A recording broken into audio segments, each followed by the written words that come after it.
Ladies and gentlemen, welcome. This is Dominic, the event chair of Focus, Forum of Critical Utilities Services. This is our fourth series. We just completed in Delhi, Mumbai, Pune. We are now in our hometown, Bangalore, where Focus was born, and Focus is registered in Bangalore. Lovely weather in Bangalore. It's pouring since yesterday and still pouring. And those who are enjoy the nature, I'm sure, wonderful to have a beer in the evening. And I would like to introduce Focus through a small video, which is around 3 minutes. And I'll tell you the reason why you should also be part of Focus. Can I request Shilpa or Lakshmi to play the video of Focus?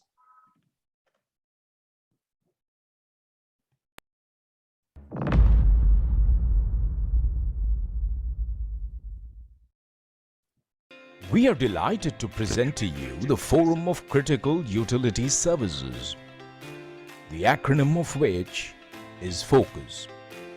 Much as the acronym suggests, the role of the Forum of Critical Utilities Services is to bring in focus all that concerns the construction industry. This is not just for India, but for a coordinated construction industry world over. For those of you who may not be aware, this initiative is to prepare and present a platform where all the verticals of the critical utilities services of the construction industry forge into one formidable group that will strive in building unity, aid in diffusing misconceptions, and present itself as a platform for discussions amongst these bodies of professionals.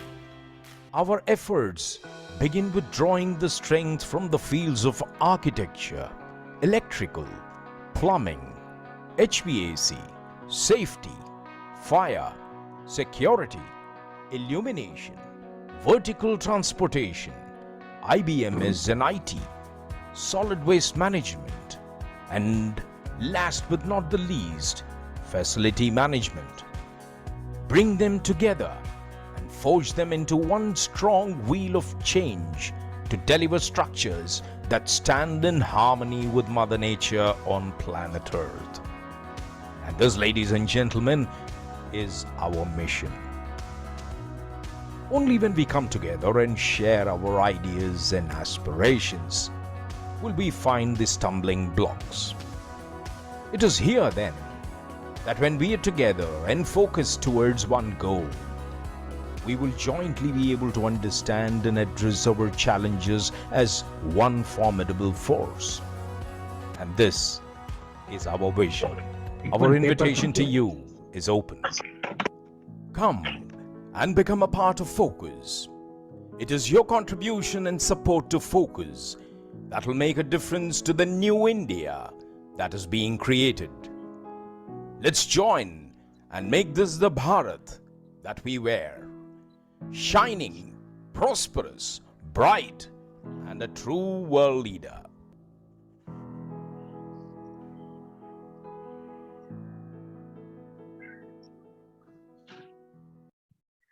So, ladies and gentlemen, that's Focus for You, Forum of Critical Utilities Services.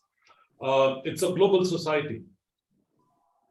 Anyone who is related to building services should be part of this movement called Focus.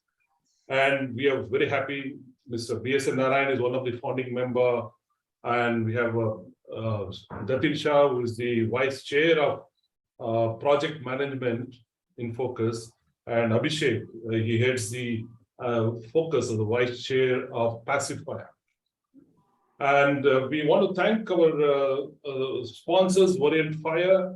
Then we have Shakti Horman and AIS, Pyro Bell from the glass industry. So I would like to play the one sponsored video, that is Orient Fire, who makes the fire curtain. I would like to request my colleague to play the video of Orient Fire. Orient Fire Curtains is an Indo-British joint venture operating in India since 2013. Orient Fire Curtains has successfully executed more than 300 projects pan-India basis. This totals to about 3,500 fire curtains till date. Double barrel curtain with overlap for easy access.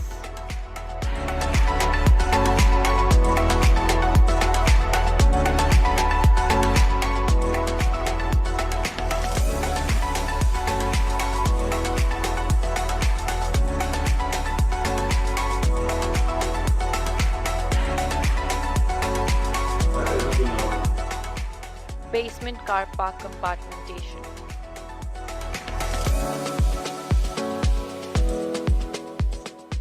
Office compartmentation.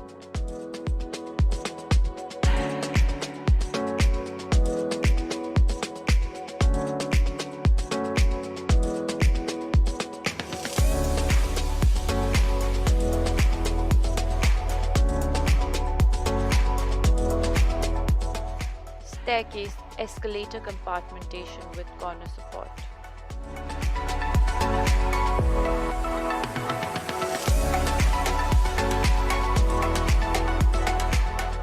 Open kitchen compartmentation without corner support.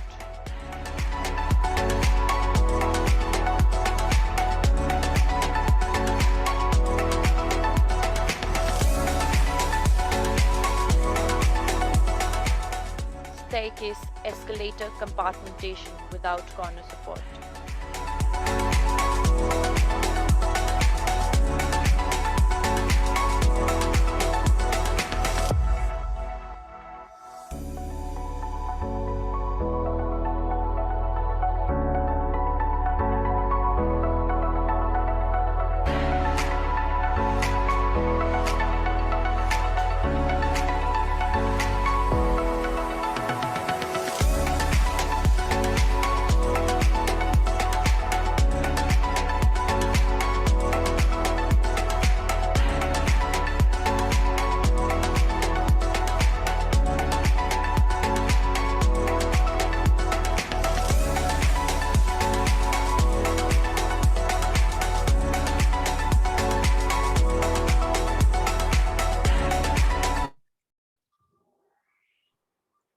Thank you once again, Orient Fire, for this lovely presentation that you made, and also Shakti Horman and AIS Pyro Bell.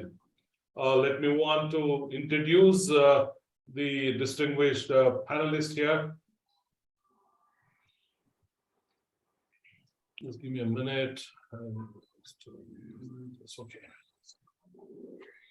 We have our senior project management vice chair of Focus, architect Jatin Shah, a seasoned real estate professional with over 18 years of experience in India, and he has managed the entire aspect of project life cycle development in multiple projects executed across India and also international projects.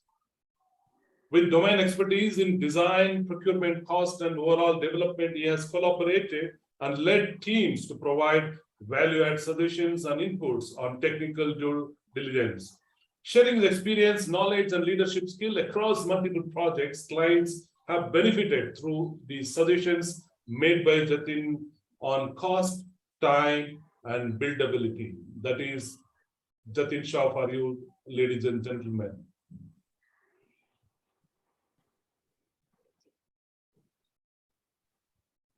Our moderator, Mr. Abhishek Chabra. He joined us from Dubai. Sorry, he's in India today. Sorry for that. And he's an engineer and a postgraduate diploma holder in finance. He has been advocating the need for compliance to standards for improved safety and quality across industry for most of the last 2 decades.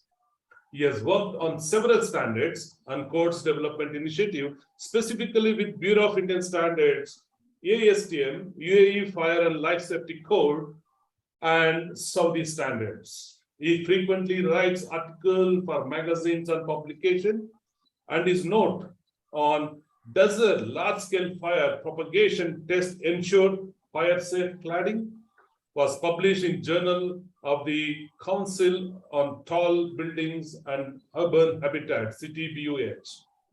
Since the pandemic hit the world, he has been regularly delivering free knowledge webinars to increase the awareness about conformity mechanism for life safety, that is passive fire protection. He joined Thomas Bell Wright International, Dubai in 2013 and has been driving force behind the expansion of the fire compliance activity into new market, along with helping certification bodies to expand their horizon of business. He also owns and drives a blog on LinkedIn group called Gurus of Testing, Inspection and Certification, which is www.tic guru, aimed to expand the understanding of conformity across the world. Our very senior person, B.S. Narayan, most of all of us know in Bangalore the contribution he has made in MEP. He's a managing director of Maple Engineering Design Services India Private Limited, the founder, member, and current national vice president of the Indian Plumbing Association, IPA, which was established in 1993. Mr. Narayan was engaged as a senior design engineer in CMAC and Diololica, a leading consulting engineering firm in India, for over 6 years before joining International Consulting Organization in Jeddah in 1981. He has designed plumbing, fire protection, industrial piping system, including water and sewage treatment plants, central LPG system for hotels, hospitals, factory complexes, software buildings, mixed-use complexes, golf courses, university campuses, software parks, and commercial building, and infrastructure services for residential and commercial development ranging from 100 acres to 300 acres, in coordination with reputed Indian and multinational architects and developers. That is our B.S. Narayan for you, ladies and gentlemen. We have another very senior distinguished member in the panel, V. Gopal, Executive Director and Project and Planning from Prestige Group.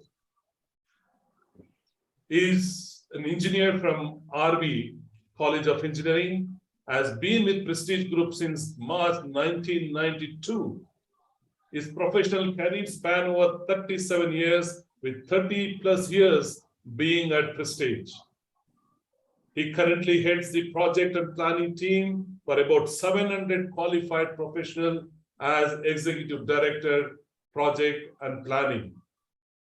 Prestige Group is into diversified construction of commercial, residential, hospitality, retail sector across the country, with branches at Chennai, Cochin, Hyderabad, Bangalore, Ahmedabad, Pune, Mumbai, and Delhi. They've completed 150 million square feet, projects under planning, 700 million square feet, project under construction, 81 million square feet. Who doesn't know Prestige, the quality, and what, being from Bangalore, most of the projects across you see are Prestige. The importance they give for safety is uncomparable. I'm very proud, sir. I'm very proud to have you on this board. This is Mr. V. Gopal for you, ladies and gentlemen. We have architect Tyagarajan Rajagopalan, to be known as Rajan.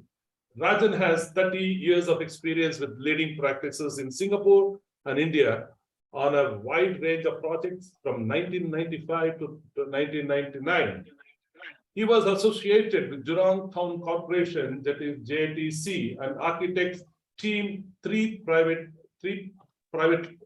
Singapore. Between 1999 and 2004, he worked with RSP Singapore, and 2004 to 2016 with RSP India. He joined DPA Consultant India in 2016, and since then he has been heading DPA Consultant Bangalore. He has been involved in the design and execution of various IT parks, corporate offices, high-rise apartment, industrial facilities, and schools. To his credit, he has delivered more than 30 million square feet of built-up spaces. Rajan possesses a strong design flair with good sense of aesthetic appreciation. He is hands-on with design, detailing, and technical coordination. He believes in self-discipline, integrity, and family values for personal development and growth. Welcome, sir. Welcome, Rajan. Jayesh Penny, the smiling face of this whole panel, is the MEP head of College International. Jayesh Penny is an alumni of IIT Kharagpur with rich experience over 16 years with skills in designing and commissioning of hotel projects internationally with in-depth knowledge of international codes like NFPA and best engineering practices. Experienced in detail design, building services, engineering management, contract management, value engineering, design engineering, energy conservation, design management, BIM management, cost estimation with a flair for adopting modern construction methodologies within quality standards. Gained insightful exposure in leading and a large team and building high-end hotels such as Marriott, Hilton, Air, Sheraton, Radisson Blu, Novotel, Taj across the globe. Wonderful experience. We welcome Jayesh Penny. That's all, ladies and gentlemen. I would now request. Let me unshare the screen. Okay.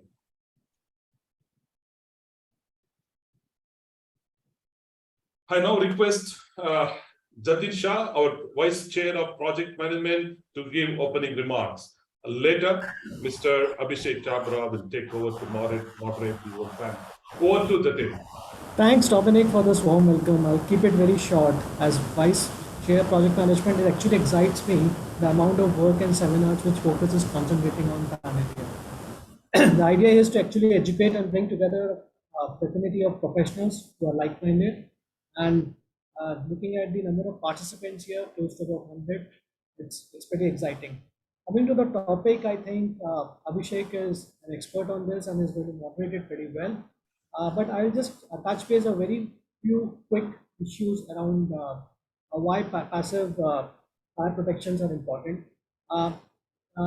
You know, the fire protection systems which are sprinkler based or other pool based, they have the ability to successfully control the spread. But by contrast, I think the passive fire protection requires no external activation and it is not subject to any interruption. It is there when it is actually needed. So that's most important.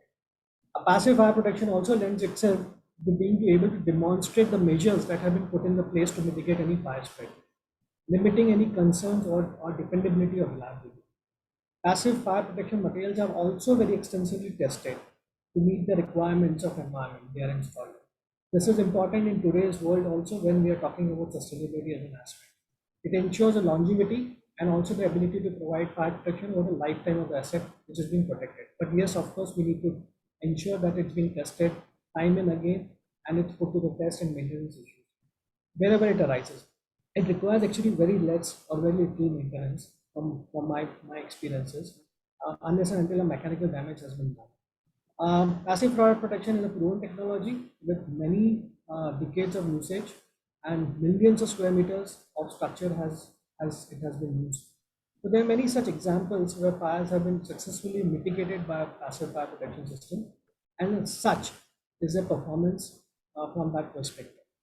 I wanted to deliberately keep it short, team, because we are already at 4:22, and I look forward to this exciting webinar, which Abhishek is going to touch base on very, very most important and very basic issues with the learned panelists here. Look forward to taking a lot of learnings and takeaways. Over to you, Abhishek. Thank you very, very much, Jatin, and thanks to each one of you who's joined in the powerful panel that we have today. I think nearly 150 plus years of experience on this panel, which is quite a formidable panel, and the audience is as excited as the construction industry in India has been gaining its excitement.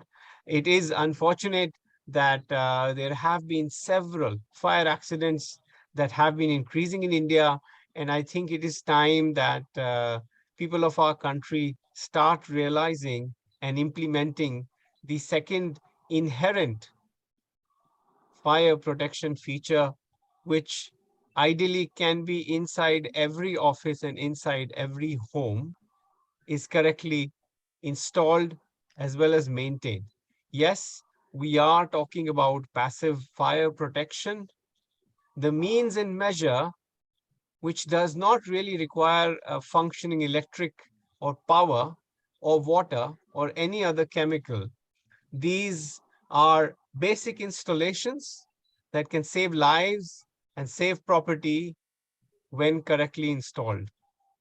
Passive fire protection enables to compartmentalize fire, minimize the growth of fire, and make sure there is enough time available for not only the building to be evacuated, but also for the fire tender to come in and save lives. A big welcome as we talk about this journey, which is the fourth in the flow, where we talk through right from the developer till the facility manager, how on the ground things move. And before I start the journey, I must say that I will be steering the panel to bring everybody to course. And in between, I'm going to share how and where this is probably done internationally. I'm going to start with the developer, and I'm going to put a big spotlight on Gopalji and take his views as the developer, as the starting point, that how does a developer currently dictate fire safety specific to passive fire protection. So I'm going to invite Gopalji to understand that at this time, do developers have the power to dictate technical specifications? Over to you, Gopalji. Thanks, Abhishek. Good afternoon, everyone, panelists as well as the participants. I see about 150 people are on the panel. Participants are there. I'm sure some more would join. I like the interest and I compliment the team for getting on to the subject. It's a good move to start with and to take some developers' views as you wanted me to start. It's a nice thing, no doubt. The country like India, which is like a fast developing, real estate is booming. There is enough requirement for space, whether you consider the residential units, like our Modi ji says, every day, every hour, every minute, we need a house to come up. And the companies which are coming from all over the world, looking at India and saying that this is the place where you should settle down to looking at the brilliance of the brain power that we command over the industry and software and wherever else we are in. These two also bring in all the social stuff like the malls and the hospitality are a related subject. When residential does well and the offices do well, you need some space for all these people to definitely ease out. That brings in the social fabric of it, the malls, which we are doing currently all over the country, not only Prestige, everyone, whosoever has been doing. So coming to the subject of fire protection, as well as taking it one step forward, you said passive fire protection. First, let's dwell 2 minutes on where we are actually on fire protection. Good. The country is now seeing lots of tall buildings over time. We have graduated from where we were doing some 5-8-storied buildings. Now slowly the south of India also is seeing some 30+ storied buildings. And up north and Mumbai and Delhi, Mumbai especially, we are seeing that average of that 50-storied buildings are coming in. So the residential, if you take it, people who are buying here, they are so ignorant as far as their safety, what all is dwelled into it as we are doing it. They are ambitious, they want a home, they have come in. They are expecting that we as developers, and I can see architects, consultants, Mr. Narayan is there, senior man, Jatin, my colleague, is there, who is an architect, and so be all the others, professionals who are there. The main responsibility on all of us comes from this gentleman who has invested his money, surely not to give his life in terms of an accident and lose himself and his family. That is the last of the things that can happen. So what we should be doing, you started nicely by saying passive fire protection.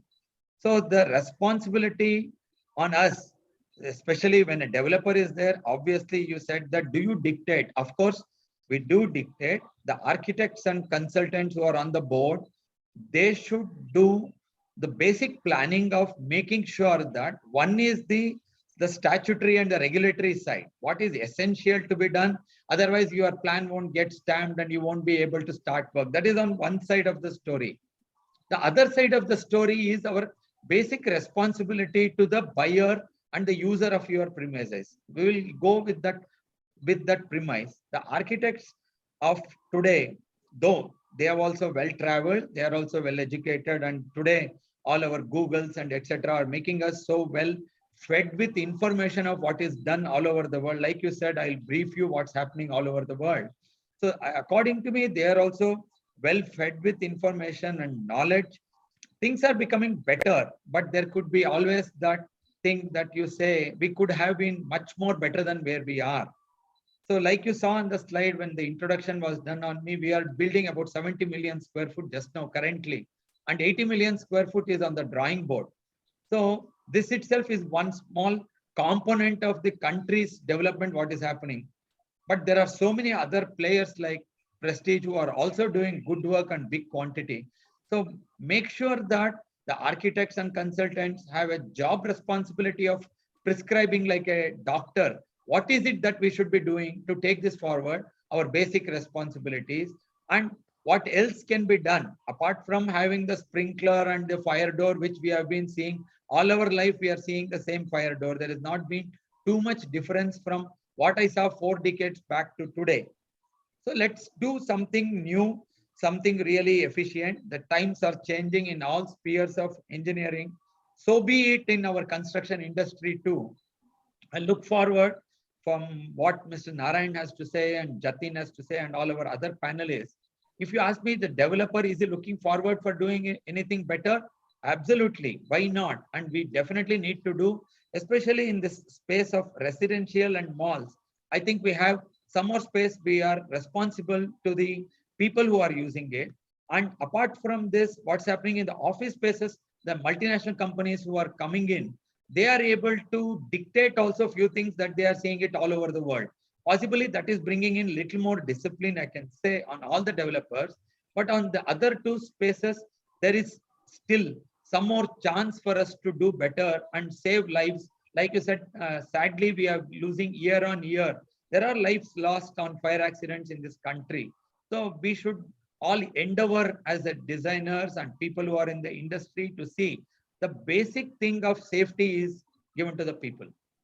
So I don't mind coming in one more round after hearing in what our architects, consultants, and all of you have to say what developers' views are. One thing I can assure you on behalf of all developers, all of us are working together on many platforms like Credai and all that. We take the subject seriously and we ensure that the basic things about human safety, there is no compromise. We are all on together. The basic responsibilities of architects and consultants, of if they can take it little more depth into it and bring up proposals, we are more than willing to go with them and do the next ones the way all the world is doing. And probably why should we not be the world leaders in showing something new? Why don't we do that way? Thank you very much, Gopalji, for such a good overall view, as well as sharing that not just you as one large developer, you are representing the whole community of developers who are part of organizations like CREDI, where you're ensuring that you have a strong green flag you want to go. And I want to pick a few points. You talk about that there is not much that has changed in last 4 decades about fire doors. And I'm very excited, very lucky that this is the 4th session we are doing just within 2 months. And we have manufacturers like Shakti Horman, Orient Fire Curtains, AIS, and so many others who are now much more excited, much more tuned and available to provide better products in the country to give this assurance. So before I point my guns towards Rajan, I will just take a few minutes, very quick. We are talking about passive fire protection. And what is passive fire protection usually, and how this is done internationally? is that before anything even starts, and once someone like Mr. Gopal gives a green light and saying, here you go, start, make me a beautiful mall. Let me hire the architect, let's do it. The first thing that happens internationally when the whole system is designed is a fire and life safety strategy is designed in parallel to designing whatever infrastructure is being designed. And this fire and life safety strategy is a master plan. It not only defines based on the occupancy type and how many people will be there, it not only designs where all will there be active fire protection, detectors, sprinklers, egress routes, but it also defines compartments. It defines where all compartments need to be sub-created to make sure that the fire is contained if there is a fire. This fire and life safety plan dictates what is the fire propagation of carpets, what is the behavior of fire curtains, or not just fire curtains, but the curtains, whether they will catch fire and propagate fire. And this is usually the starting point, which is ratified by someone who is the fire department, who will make sure that this is built. And so we are not just talking about fire doors. We are talking of fire rated partition walls.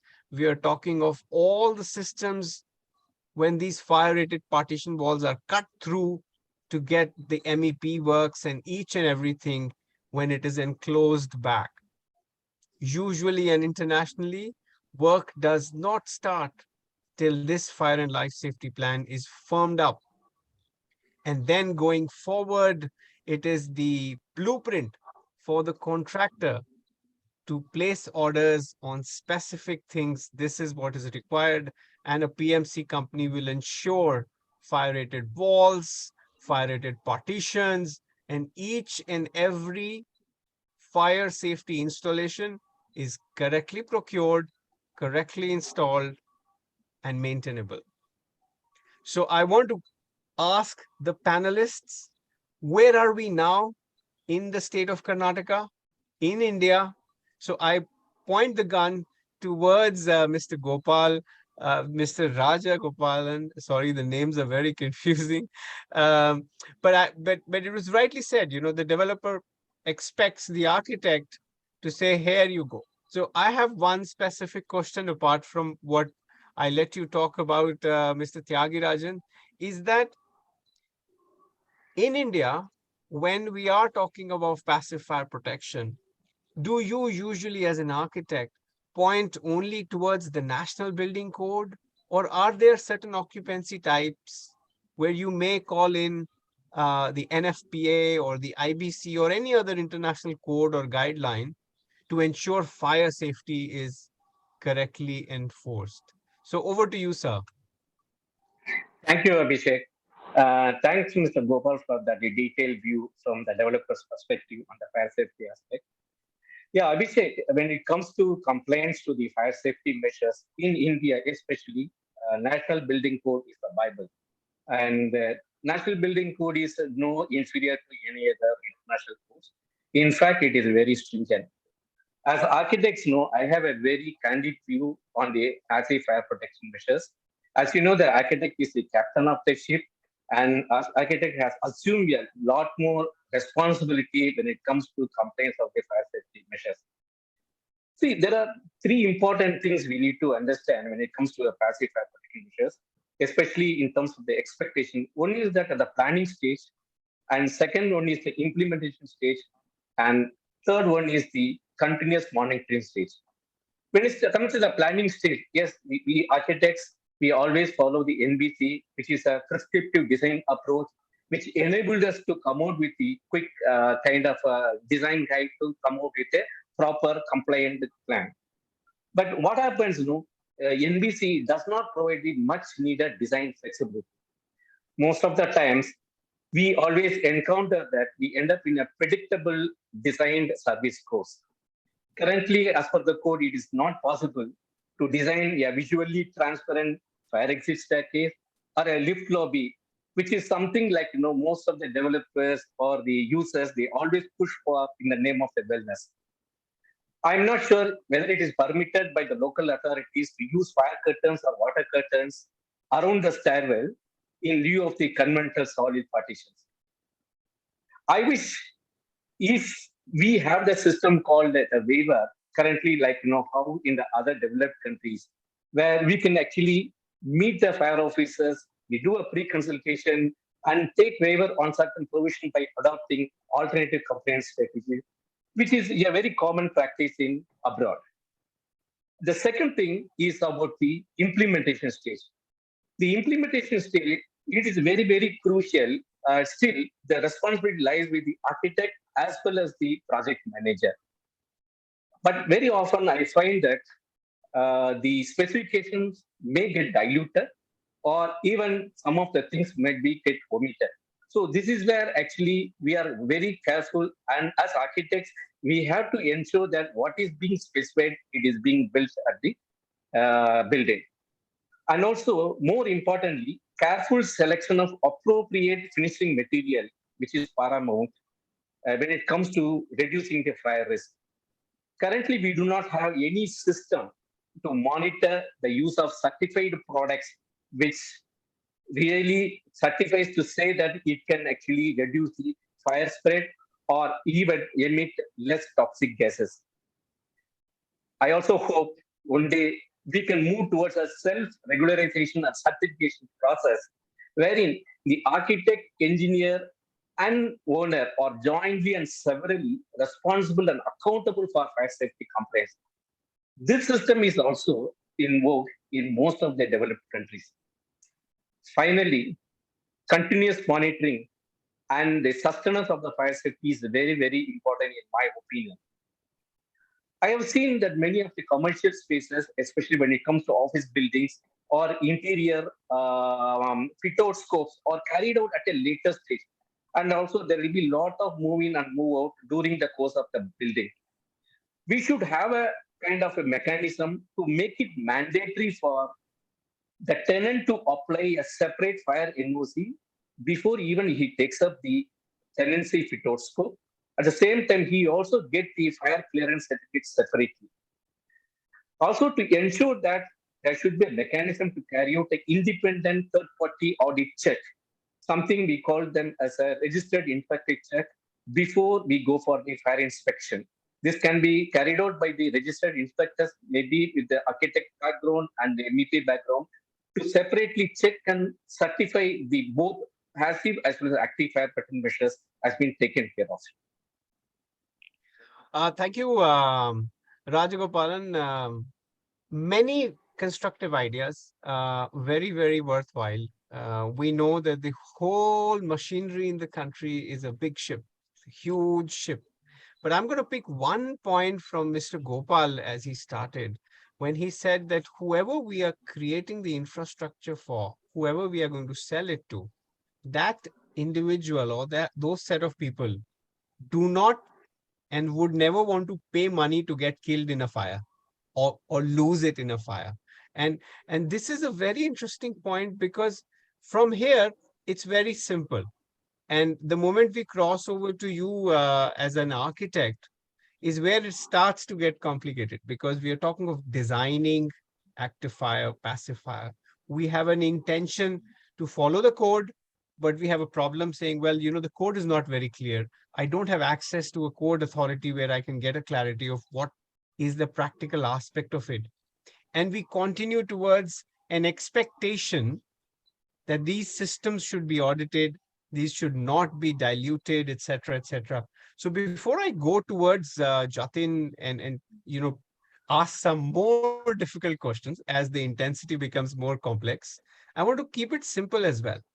And I want to understand, as we come back to the second round, that is it probably possible that whatever we talk about today, which is complex, can be brought about by a prestige group or the developer to say, here we go, along with handing over the property to you, here is a very simple checklist saying active fire, passive fire. 2 lists, these are the things that we have done. And these are the people who are, or we take on the ownership or responsibility, these are delivered correctly. So I'll build on this a little further. But moving from the architect to Jatin, who has seen a lot, and he has had so many functions in his career, I'm going to ask probably a simple question, but it might come across as complex. That is there a fire and life safety plan, as I mentioned at the start of the project, and what all can this fire and life safety plan about? Something which could roll on from the developer, saying the developer has been given this fire and life safety plan, probably from the architect also, and it then, as one book, percolate down to make sure that specifications do not get diluted when contractors are at their job.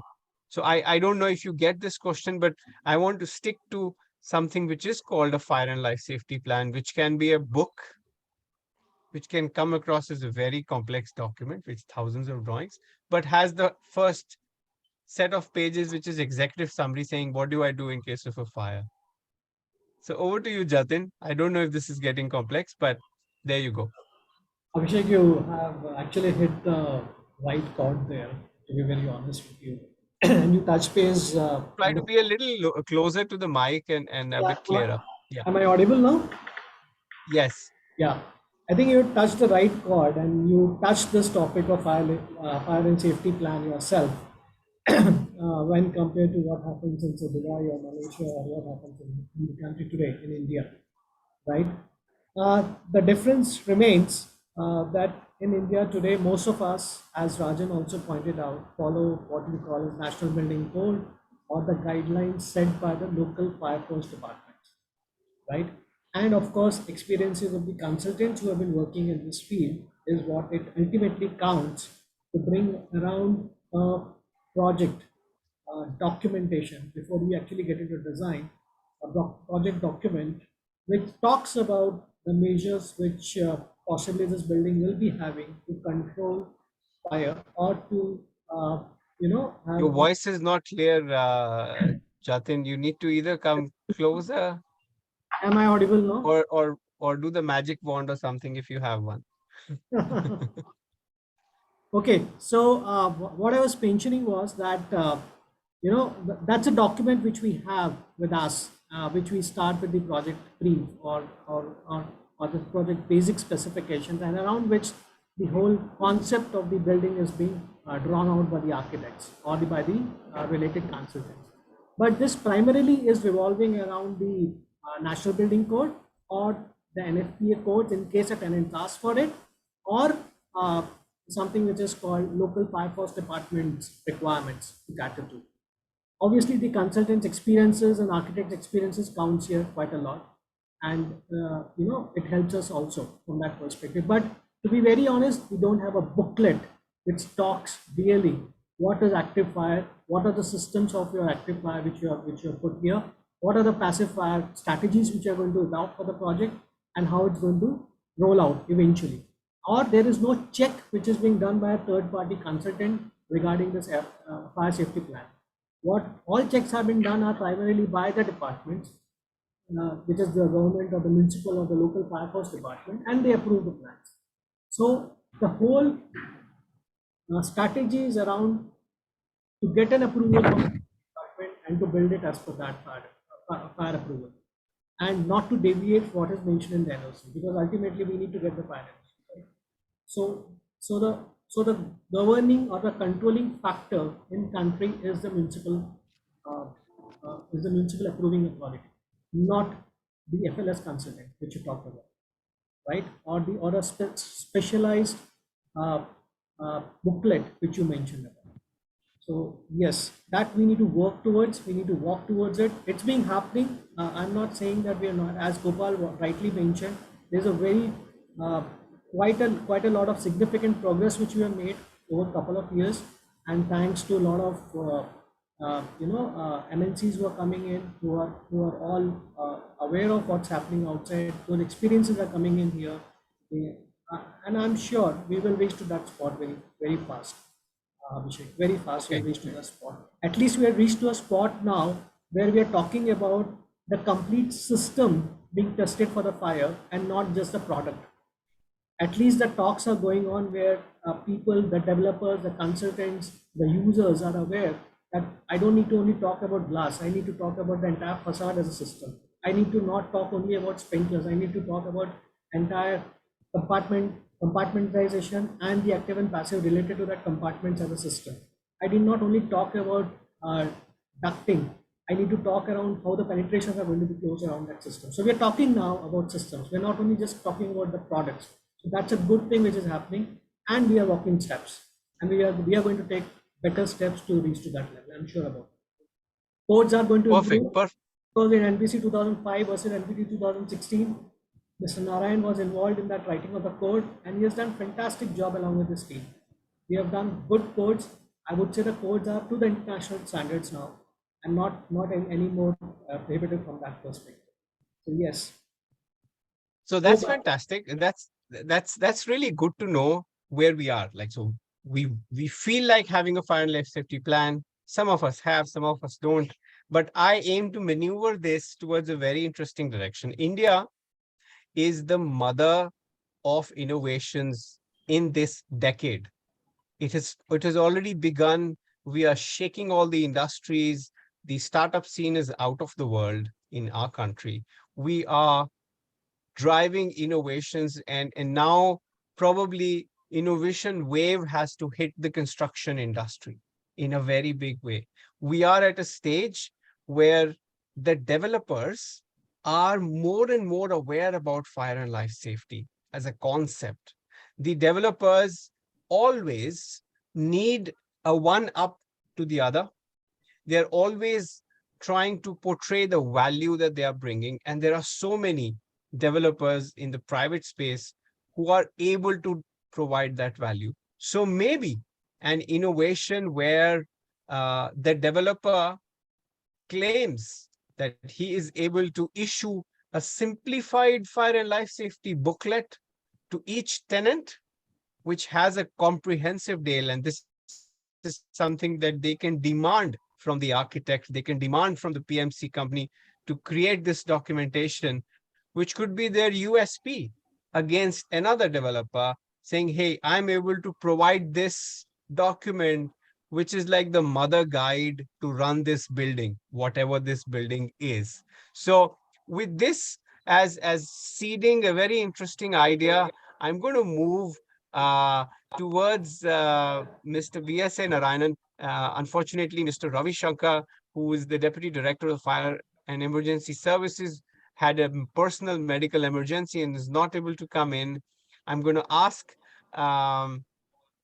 Narayanan to wear so many hats, and I want to ask him to help us all as we steer towards a nice, interesting solution, that in the current code, when we are talking about the National Building Code, where does passive fire protection sit in terms of what is defined? And please bear in mind that we are trying to bridge a gap between a simplified document that the developer can give with a complex annexure which the subcontractor can understand. So with trying to bridge this, where we are now as far as the National Building Codes go, and where does passive fire protection sit in there right now? Over to you, Narayanan sir. Yeah, good evening, everybody. And this is a very interesting subject. Actually, when we started writing 2016 National Building Code, I was also part of the fire protection group, but I was basically heading the plumbing group. So I was doing both sides the job. So, but then fire protection was also very interesting, and we had a lot of discussion on this. The primarily in the old code, which is 2005 code, National Building Code, we never had any subject of compartmentation. So this is the new subject what we have introduced. So when I say that National Building Code mandates the passive fire protection systems, and then it defines the following. One is the compartmentization. So the compartmentization is very, very important. And then there is a lot of other things which is associated with this, particularly this one word compartmentation. There's a lot of other things which even in my, further down the line, I will tell you that what are the things which has to be really amended in the code and all those things. So one is the compartmentation. Second is use of barriers to prevent the fire and smoke spread. This is again another very, very important passive fire protection system. Without this, even we make the compartment from one compartment, the smoke and then the fire will, basically the smoke will spread into the other compartments. So we really have to protect with the fire barriers. There is a lot of fire barriers which is available in India now. Earlier we used to get it imported and all those things, but again it's a very expensive subject. When I say that, when I specify fire barrier and all these products, Mr. Gopal says, sir, can you do without this, or can you really find another solution for this? Of course, for every question there is a solution for that. So we will do that. So all these things, the fire barrier or the compartmentation, which has to withstand minimum 2 hours fire rating. So these are the passive fire protection systems which National Building Code says. Actually, it also says in very detail what are the passive fire protection systems, active and passive fire protection systems. We have two. One is active fire protection system, which refers to the fire protection elements of the system that requires basically some action on to control the fire or in the insufficient state only. This includes typically the fire sprinkler system, fire alarm system, mechanical smoke ventilation system, and fire extinguisher system, and also, of course, the hydrant system comes at the last, because this is and then these are the active fire protection systems. But when we come to the passive fire protection systems, fire compartmentation in the buildings, especially refers to the structures I want to talk here, that was built into the buildings passively to prevent the fire protection, stop to spread of the smoke and fire. And these include the compartments such as smoke dampers, fire rated walls, fire doors, fire curtains, and fire barriers. These are all very, very important, and these has to be, we call it as passive fire protection system. So NBC also, to answer your question, NBC also states that there are two types of fire protection system, and then now we will look into what is each, like what is the compartmentation, and coming back to the other passive fire protection system. So compartmentization is like a control line around the fire, to control the fire when it is wildfire or any fire which is associated with the wildfire, like the spot fires and all those things, which can be reasonably controlled, or we can expect to stop this spread of fire with the compartmentation. Compartmentation is another important, part of passive fire protection system. Within the fire protection system for any building for that matter. Again, compartmentation is done by dividing the area into fire compartments, by using fire doors, by using fire resistant floors, by using fire resistant walls, and using fire penetration barriers for the fire penetration. So these are some of the things, and the objective of compartmentation is to prevent rapid fire spread and smoke into the system by subdividing the building into parts, and to protect and escape routes, high risks or high value areas, and to prevent excessive losses. So this is the main objective of the compartmentation. There are reasons why we need compartmentation. The important is to protect human safety and protect the loss prevention. That's a big, if you see the loss prevention, it is becoming a very big subject by itself. And in all over the world, there is a lot of things, even, the loss prevention is very, very important. There's a loss prevention authorities are there in elsewhere in the world, you know.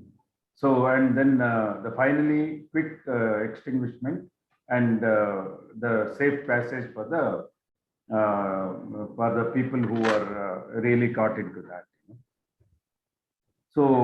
So Yeah, go ahead. yeah, this is quite a good summary, sir, for us to understand, for the audience to understand what is there in the National Building Code when it comes to fire protection features, specifically passive fire protection. And I know there are a number of manufacturers who are representing a company who's selling passive fire protection. And I encourage all of you to talk about your products in the chat. Let everybody be aware what are passive fire protection solutions, systems. And I feel, unlike what is mentioned earlier, that passive fire protection goes and sits on the shoulders of the MEP guy. And I'm going to talk to an MEP guy next. But I feel there is a lot of work which is done by the fit out contractor. It is the fit out contractor who gets the partitions in place, who gets the fire doors correctly installed. And unfortunately, it is the MEP contractors who come and break almost all or some of these partition walls.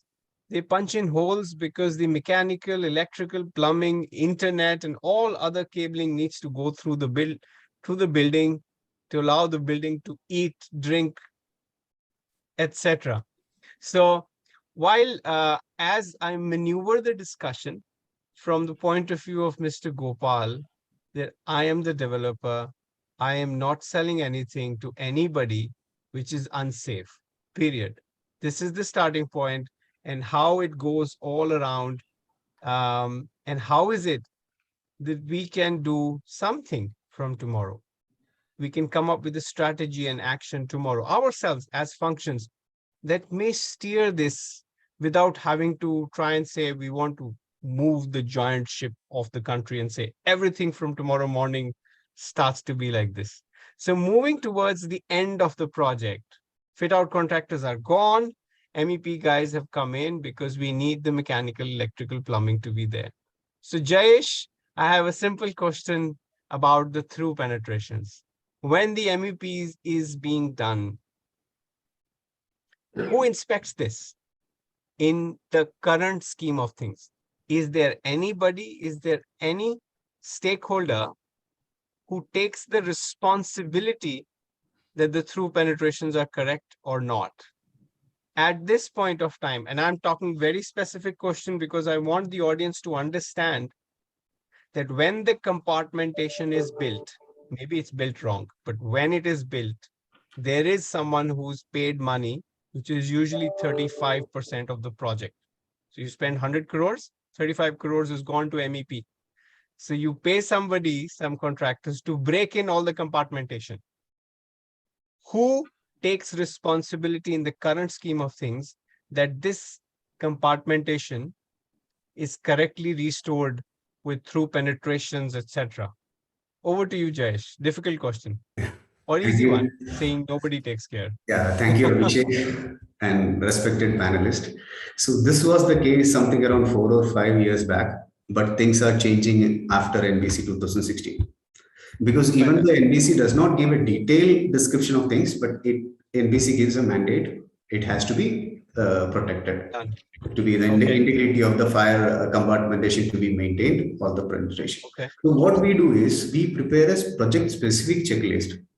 But we take the international code, I mean, like even the BS 9999 or NFPA 101 or 5000, or even ASTM standard and UL list of UL certification specification of 1479. So based on that, we prepare a checklist before we start the work. Then this happens last 4 years, and then the site team follows this checklist and signed and each and every hold point inspection. So it's a very critical activities. And now even the planners and the top management also consider this as a critical activity. So the final result is, for example, recently we have completed one 600 plus room hotel in Bangalore. We had more than 7,000 penetrations for the services, and we could successfully close those penetration. And one more thing we are planning to do is for the upcoming project, we are trying to minimize the penetration, service penetration. How are we doing it is putting a little more effort in the design stage itself. That is MEP distribution design based on the fire compartmentation. So for example, in the case of electrical, we dedicate one electrical sub panel for one fire compartment. All the outgoings, whether it's a conduit, cables or wire, will restrict within that compartment. So for example, if you have one incoming and 20 outgoings, so all the 20 outgoings within the compartment, only one incoming is you need to cross the fire compartment. So you're reducing the fire penetration from 21 to 21. The same way sprinkler, one zone control valve dedicated to one fire compartment and the distribution within this. This we can follow in all the services, excluding drainage, because drainage is a little critical. This way, I hope we will bring that 7,000 penetration to at least 500 penetration, and this we can manage easily at site level. Okay. Yeah, that is interesting perspective. Interesting perspective, Jayesh. But I did not really get the answer. That is there any entity who can be held responsible to say, hey, the through penetrations were not done correctly? Because I understand after handover, pre-handover, this is done. But this is something for everyone to be aware of, that there is a fit out contractor whose job is to create the compartmentation.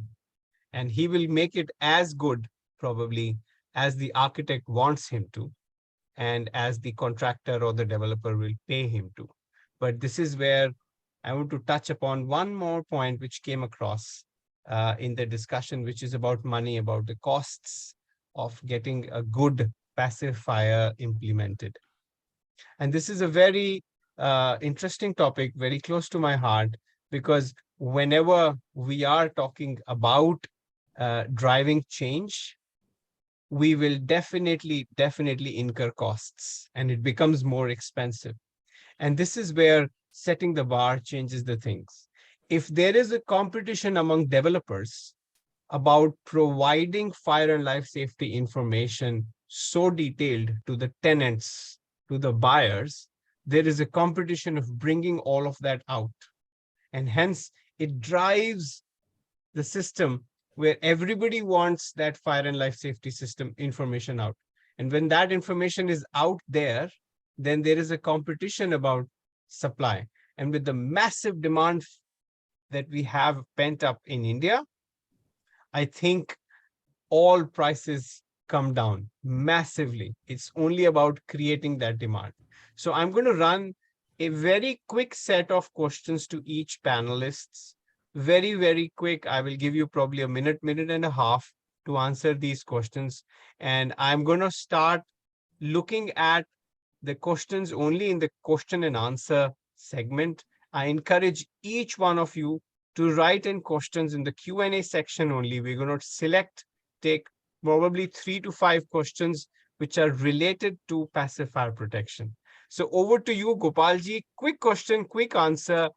Any innovative ideas or thoughts that you think developers can do as improvements to bring about fire safety? Just 1 minute. Please go ahead.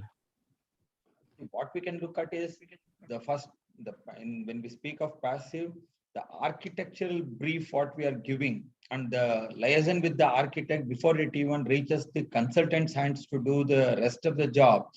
What is it that they can do in the structure itself?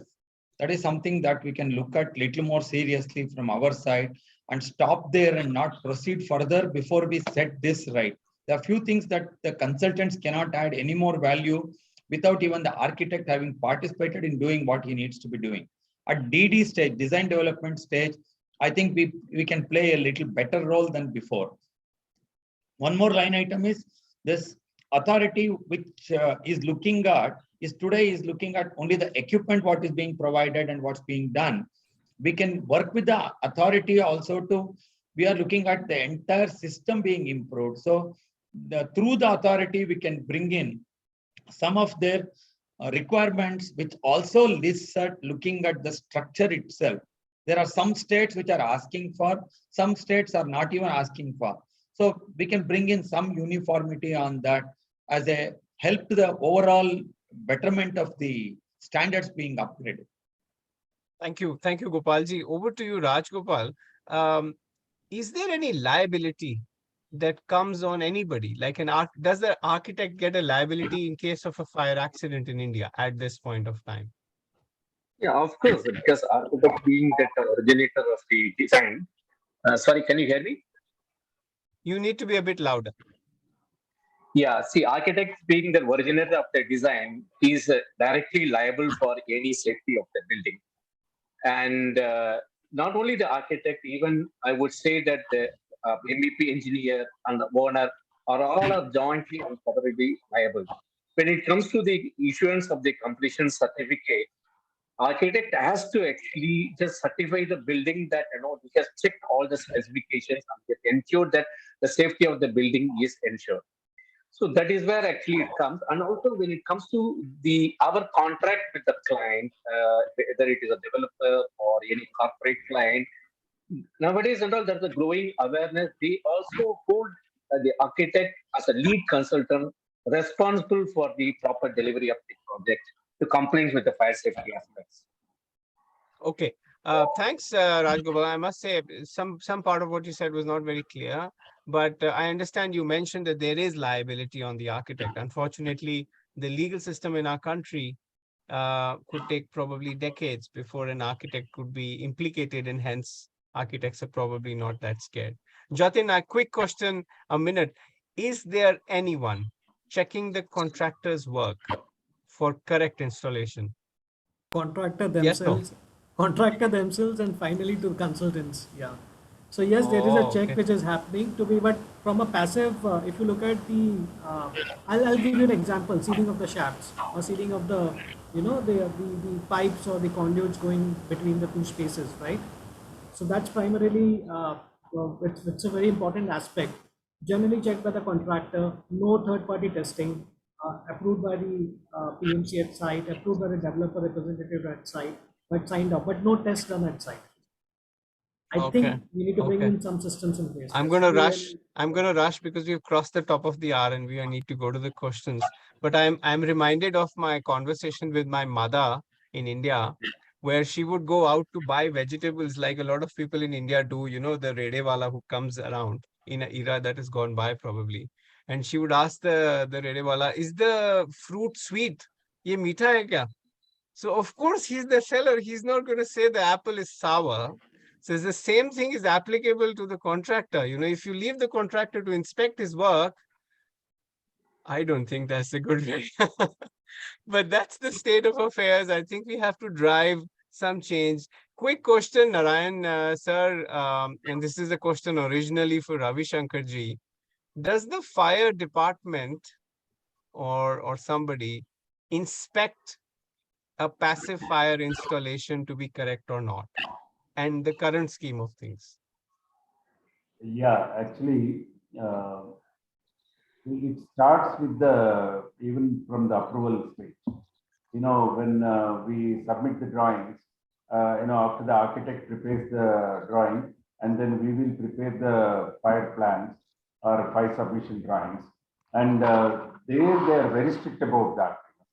They go each and every detail, like what is the compartmentation, and then how much is that, and whether you have a fresh air, and how are you exhausting the air. This is at the drawing stage. This is Yeah. at the drawing stage, right? Yeah, But pre-handover, do they check a fire door or a partition system in any way? Yeah, before, we have they have a system to issue NOC, no objection certificate. So the first is the fire NOC, we have to get it. They will come with their team, and then they will inspect. They will even, to the extent in some of the in some of the projects, they will come with the fire engine to check the, the fire, Setback. fire path all around the building and how the turning radius and whatever we have provided and all those things. They also check all these passive fire protection systems. And even in one of the project, I can say, they said that create an artificial smoke and then how do your exhaust system works. To that extent, they check here, of course, in Karnataka, even elsewhere, people are becoming very conscious about that. Even in Hyderabad or in Mumbai, this is becoming a normal routine because of a lot of fire accidents which has happened. Now they are also very active. So this is very good to know. This is very good to know that the fire department is aware, and it encourages me. Dominic, yes. Yeah, I just want to add because we interact a lot with the fire department. Honestly, they are not educated to test the passive fire system, or do they really know? So, in my opinion, we all need to do a workshop for the fire officers, from the technical director onwards, one workshop to them. What is fire door and how do they validate the fire door, whether it is 2 hours, 4 hours, and also this partition. They have absolutely no. When I was interacting, they were in fact asking, could we do a dedicated this thing, since we have now on Zoom, so we could do, but they wanted in Kannada, the local language, because most like if you look at Maharashtra, they want this conversation or the presentation in Marathi. And when you go to Andhra, they'll say, can you do it in Telugu? So that's one challenge is there. But yes, as Mr. Narayan sir said, they do all the active fire, they really check. Active fire, they know quite well. But when it comes to fire, even the sealant on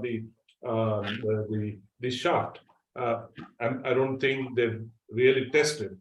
But this is something we as focus need to come together and do some program for the fire department, and also take part in their fire act. Each state got a different fire act. See that how we can, probably complement in strengthening these standards. This from my view. Interesting insight, Dominic. You seem, I always see the positive, so which means that there is a lot of scope for the company I work for, which is Thomas Wellright International Consultants, which is providing assurance services, certification and listing to Indian standards for passive fire protection. And of course, there's a lot of scope for focus, which means after these 6 episodes are over, we could probably do a similar CHARCHA state-wise. We could have our friends translate passive fire inspection work, probably in the local language as well. But before we go to the questions, quick one. I would like to add Jayesh, here. one simple question. So sorry, Abhishek, I would like to add one point to the panelists and also to the audience. Our BIS as nominated representative to understand what kind of debate that we are having, and BIS, that is Bureau of Indian Standard, wanted a summary of the whole discussions and the input of the public, basically the participant, what they are seeking, what kind of question. So we will be compiling all this and giving it to the BIS for their review. Probably we could add in the later. Well, we must add that there has to be private certification and listing, and not just the state who will provide assurance services. Jayesh, quick question, 1 minute. I want to go to the question and answer session. In the current state of affairs, after handover, there is always change in MEP works. Is there anybody checking how the fire stopping is being changed or not? Is there any kind of project where there is a change, or it is the wild, wild west in India? No, there should not be any change ideally, but unfortunately, the changes are happening. Sometimes the new requirements are come, and currently it is not checked by anyone. So this is good to know.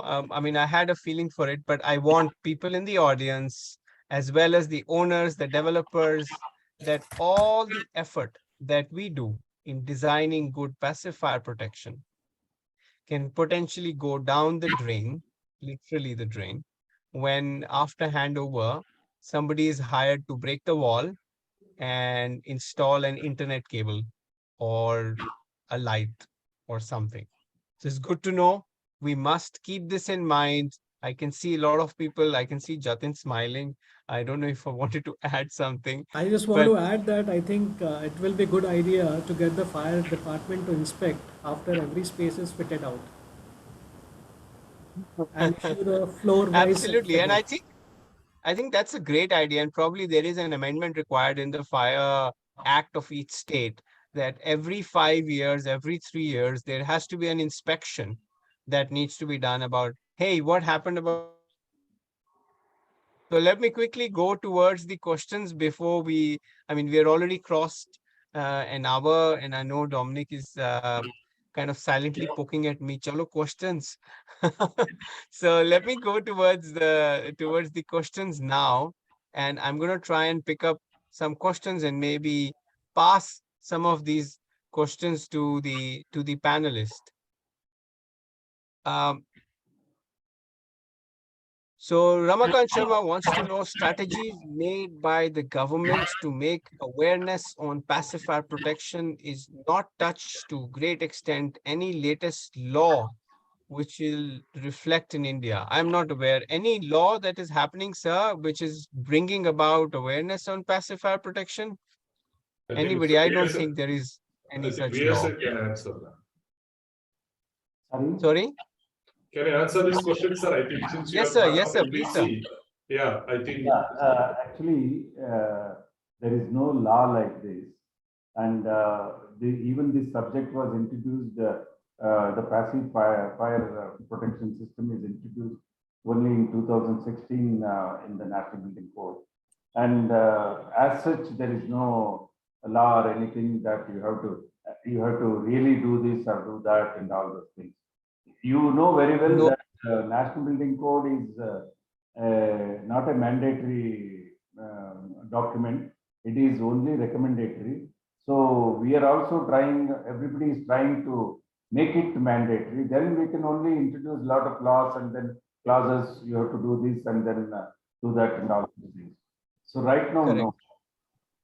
So Jayesh is asking a question that which pacifier protection system is suggested, dry or wet? Jayesh, this is a quick answer I'm going to give you that it really depends on the occupancy type, who is the consultant, and there are many, many variables, but I think we should take this question in an email.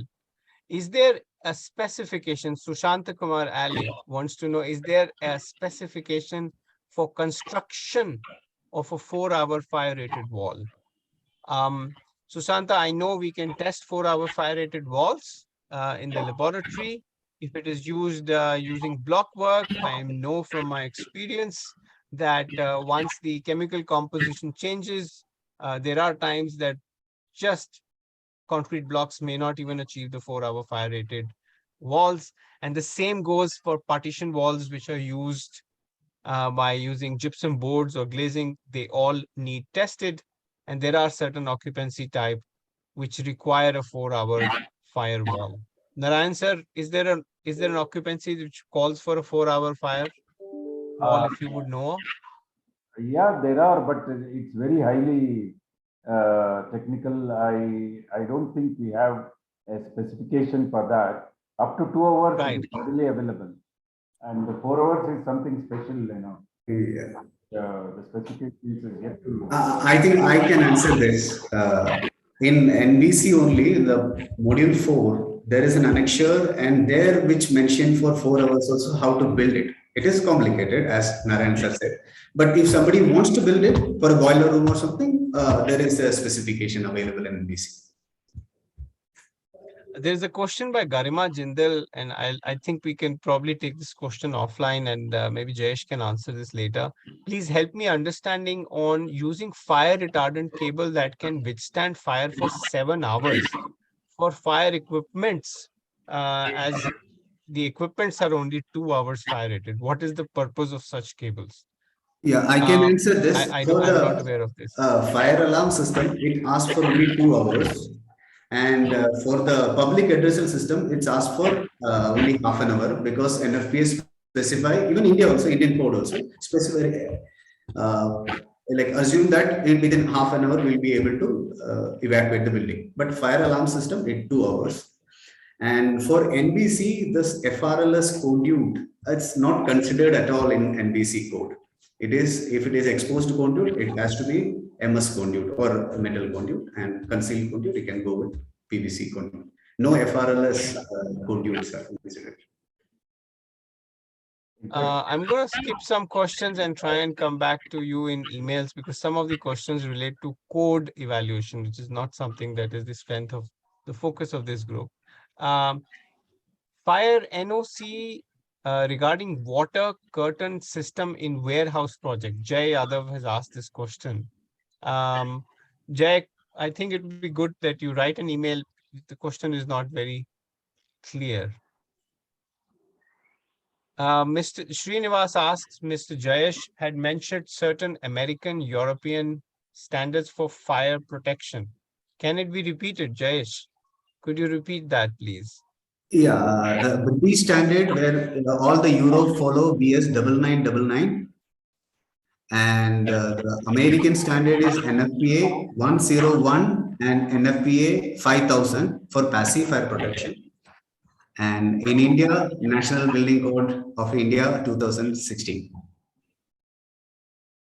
Thank you very much. There is a question from Satish Iyengar. Very high-rise buildings above 30 floors require special passive protection. Are builders and architects ready to implement them in the wake of fire accidents in very tall buildings in Mumbai?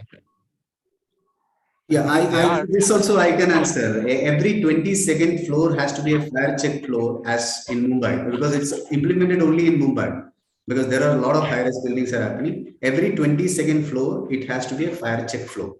So there is nothing in it. It is a plain floor with sandwiched floor. Yeah. Also would like to introduce Satish Iyengar, is our treasurer of Focus. He is also based in Bangalore and is a well-known MEP consultant.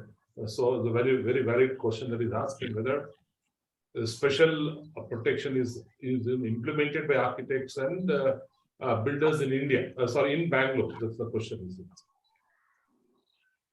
Srinivasan is wanting to ask that as there is no standards and codes for compartmentation and passive fire protection for buildings, and the local fire authority are the only one to dictate us regarding the same, are we having any other way to get the guidelines for building before the start of the designs?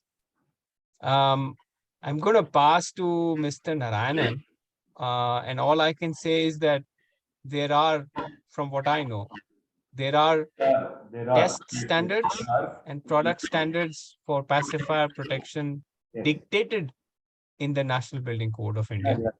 And companies like ourselves are providing testing and certification to provide that assurance. But Narayanan sir, maybe you can add. Yeah, there are standards, and in National Building Code Part 4, we have compartmentation. There's one subject, a small chapter, which deals with how do the compartmentation and what all the strategies from 750 square meters to 3000 square meters. And there is a tabulation which gives the entire type of buildings, and then how much is the area, and beyond that you need a compartmentation and all. And also it deals with other aspects of compartmentation, like detection system, and then even with smoke exhaust system, what will be the thing. And again, it deals with the fire tower. Each compartmentation has to have a fire tower. Fire tower means staircase and lift, and is all combined together. So there is fairly details are there, but I can't say that each and everything is available. Based on that, you have to work out on the drawing and then design the system. I'm going to take one last question and then hand over to Dominic to help us probably go towards the closure of the session. We are at 1.5 hours. I think we have TRA Krishna's last question. So TRA Krishna is the man in this part for drafting. I think there's one nice question that you could probably read out, Abhi, the last one. Sure. Thank you, Mr. Krishnan, for this question. Discussions and debates center around non-industrial buildings only. No talk on industrial and warehouse buildings. Even NBC does the same.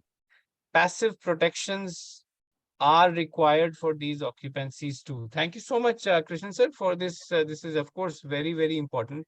I'm going to take just one question. I don't have an answer, which is Satish Kumar has asked. Can we omit sprinkler in electrical panel room, which is having 2-hour fire rated wall? Yeah, I think I don't know. I can answer this. See, All right. NBC says sprinkler can be avoided in electrical rooms and the diesel generator room, NBC says. But NFPA 13 says every area should have the sprinkler. And one more exception is given if the room has 2-hour fire rated with 1-hour fire rated door, then in that room, if there is nothing is stored other than the electrical panel, then you can avoid the sprinkler. So if it is dedicated only for the electrical panel and you have a 2-hour fire rated, then the sprinkler can be avoided. Thank you very much, Jayesh. Over to you, Dominic. Back to you. My work is nearly finished. Thank you. It was, I would say, one of the best, moderated session out of this 4 series that we're having, and very enlightened panelists on board. It was fantastic. I'm sure everybody in Bangalore would have taken a note of this discussions, and there are many architects as a participant here. This does not end here. This discussion debate does not end here. It's just a beginning. What we are done just a scratch on the surface. So we will, with this expertise with us in focus, we'll continue to talk about passive fire protection, the need of the fire protection to save the lives and the assets.